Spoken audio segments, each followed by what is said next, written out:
Hello friends, welcome to my channel study with Shruti. So guys, इस video में हम discuss करेंगे एटीट्यूड्स फॉर क्रिटिकल थिंकिंग। जैसे कि हमें पता है कि एक नर्स जो है अपनी एवरीडे लाइफ में जब पेशेंट को कंफर्ट प्रोवाइड करती है, मैक्सिमम केयर प्रोवाइड करने की कोशिश करती है, तो वो क्या करती है, क्रिटिकल केयर स्किल्स का यूज़ करती है।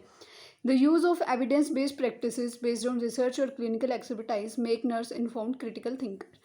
जब भी हम जो है एविडेंस बेस्ड जो भी हमारी प्रैक्टिसेस होती हैं वो हम करते हैं, या कोई भी रिसर्च बेस हम कोई भी केयर प्रोवाइड करते हैं, या कोई क्लिनिकल एक्सपर्टाइज की मेक से हम कोई डिसीजन करते हैं, तो हम वो क्या बनाता है, एक नर्स को क्रिटिकल थिंकर बनाता है। जब एक कंसेप्ट है जो क्रिटिकल थिंकर, तो जो भी थिंकिंग होता है क्रिटिकली, जो भी हम सोचते हैं या सीखते हैं कंसेप्ट को, कंफर्ट कैसे प्रोवाइड किया जा सकता है, तो उसमें हम क्या देखते हैं कि पेशेंट्स की क्या नीड्स हैं, कैसे पेशेंट्स की प्रॉब्लम को हम जल्दी से जल्दी आइडेंटिफाई कर सकते हैं, और कैसे उनको एक अप्रोप्रिएट नर्सिंग केयर जो है प्रोवाइड कर सकते हैं। तो फेसिवन की जो 1991 में इन्होंने क्या बताया था कि जो क्रिटिकल थिंकिंग होती है वो रिक्वायर करती है कोग्निटिव और इफेक्टिव स्किल्स।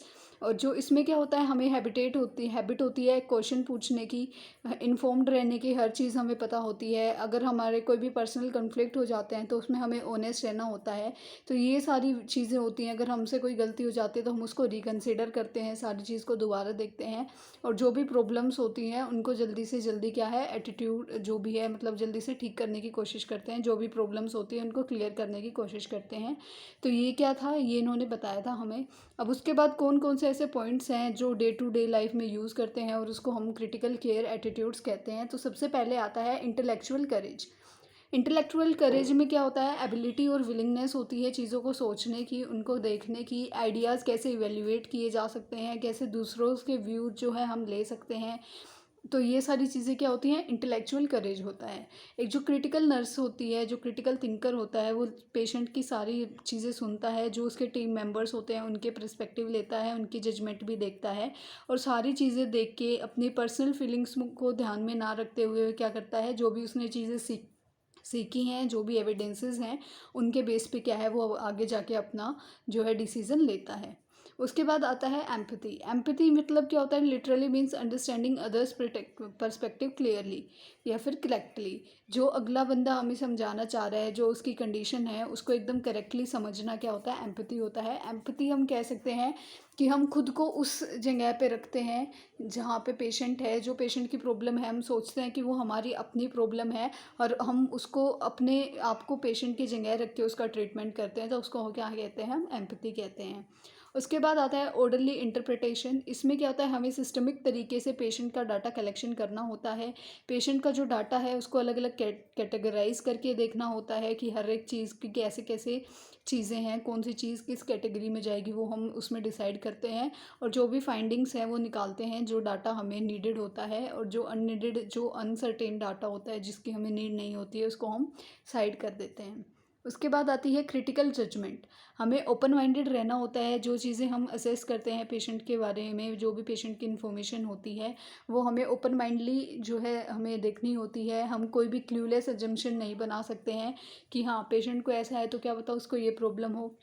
हमें ऐसे कोई भी क्लूलेस जो है जजमेंट नहीं करनी है। जो एक्यूरेट है उसको हमें इवेल्युएट करना है, पूरा डाटा लेके उसको अच्छे से चेक करके ही हमें क्या है, कोई भी डिसीज़न लेना होता है। उसके बाद आता है इन्फेरेंस। इन्फेरेंस में क्या होता है, हम पेशेंट की फाइंडिंग्स को देख रहे हैं, उसको समझने की कोशिश कर रहे हैं, क्या रिलेशनशिप निकल के आ रहा है फाइंडिंग्स के बीच में, वो चीज़ हम देखते हैं।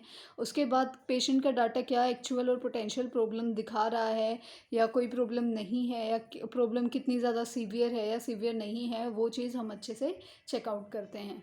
उसके बाद आता है इंटीग्रिटी। इंटीग्रिटी क्या होता है, क्वालिटी होता है। हमें ऑनेस्ट रहना चाहिए, और हमें जो भी मोरल प्रिंसिपल्स हैं उनको स्ट्रॉन्गली फॉलो करना चाहिए। इसमें क्या होता है, हम कंपेयर करते हैं पॉजिटिव और नेगेटिव आउटकम्स जो भी एक पेशेंट की केयर देने से आ सकते हैं। जो भी हमारा डिसीज़न होता है उसके कितने पॉजिटिव और कितने नेगेटिव आउटकम्स हैं वो हमें देखने होते हैं, और हम अपना डिसीज़न को जो है एक स्टैंडर्ड जो क्राइटेरियन होते हैं उनको हमें दिखाना होता है। और उसके बाद जो हमारे दूसरे इंटरप्रेट फ्रेंड्स होते हैं उनके साथ हमें थोड़ा बहुत उसको देखना होता है कि हमारा डिसीज़न कितना जो है वेलबींग हो सकता है पेशेंट के लिए, ठीक है। उसके बाद होता है एक्सप्लेनेशन। हमारी जो भी फाइंडिंग्स आई हैं या कंक्लूजन आता है वो एविडेंस बेस्ड स्टडीज़ के अकॉर्डिंग होना चाहिए, वो चीज़ उसको सपोर्ट करती हो। उसके बाद हमें अपनी नॉलेज, एक्सपीरियंस और जो भी प्रैक्टिसेस हैं उनकी स्ट्रेटजीज़ को देख के पेशेंट को केयर जो है प्रोवाइड करनी होती है। हमें पेशेंट की कोई डिसीज़ इसमें मान लो पता चल गई, तो हम उसमें देखते हैं कि हमें उसके बारे में कितनी नॉलेज है, उसके रिगार्डिंग हमारा क्या एक्सपीरियंस रह चुका है और क्या एविडेंस बेस्ड प्रैक्टिस पहले उसकी केयर देने के लिए डिजीज़ के रिगार्डिंग पहले फॉलो की जा चुकी हैं, वो सारी चीज़ें हम एक्सप्लेनेशन में देखते हैं। ठीक है। उसके बाद आता है सेल्फ रेगुलेशन।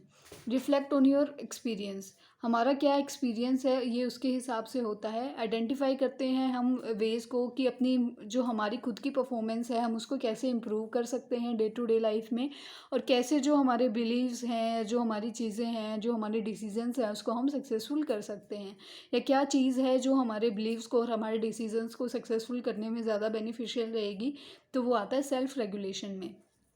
नर्स जो हैं वो हमेशा ऑब्ज़र्व, जो क्रिटिकल थिंकिंग नर्स होती हैं वो जो भी प्रैक्टिस करती हैं तो उसमें वो ऑब्ज़र्व करती हैं एक बिग पिक्चर, यानी कि जितने भी पर्सपेक्टिव होते हैं, जितने भी पॉसिबल वेज़ होते हैं, वो हर एक पॉसिबल वे से सोचती है कि पेशेंट को अगर हम ऐसी केयर दे रहे हैं तो इसके कितने साइड इफ़ेक्ट्स हैं, क्या बेनिफिट्स हैं, क्या इसके रिगार्डिंग पेशेंट को कंप्लेन हो सकती है या नहीं हो सकती है। वो सारी चीज़ें हम जो है उससे सोचते हैं कि क्या पेशेंट की इसके बाद आउटकम आएगी, कितना जल्दी वो रिकवर करेगा। तो वो सारी चीज़ें जो है क्रिटिकल थिंकिंग नर्स जो है वो सोचती है।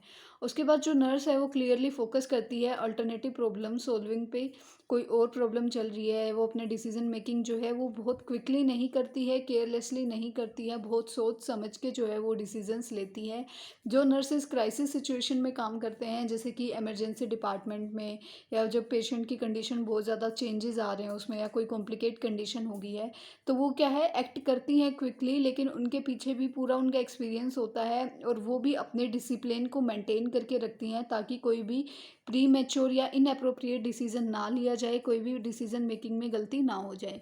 तो लर्निंग जो है वो क्रिटिकल थिंकिंग नर्स को जो है हेल्प करती है कि वो कैसे पेशेंट को केयर प्रोवाइड कर सकती है, कैसे उसकी सपोर्टर बन सकती है, उसको एडवोकेट कर सकती है और एक बेटर इन्फॉर्म्ड डिसीजन ले सकती है पेशेंट केयर के रिगार्डिंग, यानी कि एक बहुत ज़्यादा अच्छा जो है वो डिसीज़न ले सकती है जिससे पेशेंट की केयर अच्छे से होगी। और जो नर्स है वो अवेयर होनी चाहिए क्रिटिकल थिंकिंग की, कि वो जस्ट एक प्रॉब्लम सॉल्विंग नहीं है।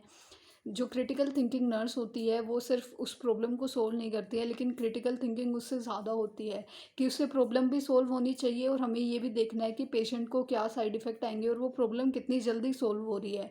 तो वो चीज़ इसके अंडर आती है। उसके बाद एक कंटिन्यूस अगर हम अटेम्प्ट करते हैं अपनी नॉलेज को इम्प्रूव करने के लिए, अपनी कॉम्पिटेंसीज़ को छोड़ने के लिए, तो हम प्रॉब्लम्स को ज़्यादा जल्दी इनकाउंटर कर पाएंगे और पेशेंट को एक अच्छी केयर जो है हम प्रोवाइड कर पाएंगे।